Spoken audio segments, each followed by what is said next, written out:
How to find deleted videos on TikTok. So if you want to find the videos that you have deleted on TikTok, it's actually quite very simple to do so. All you have to do is simply go ahead and launch the TikTok application. Here maybe throughout your channel you might have happened to post many videos, but then you happen to delete them.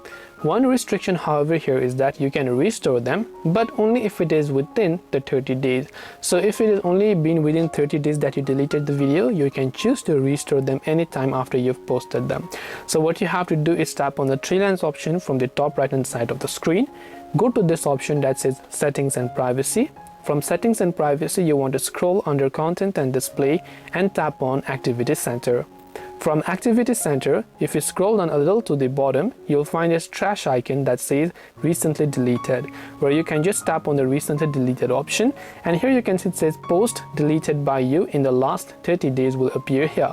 Now in my case, fortunately I've not happened to delete any videos, but if you find any of those deleted videos here, you will be able to locate them here, and you will also be able to restore them if it is within the 30 days period.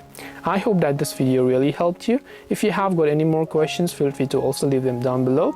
Thank you for watching till the very end of this tutorial, and as always, see you in the next video.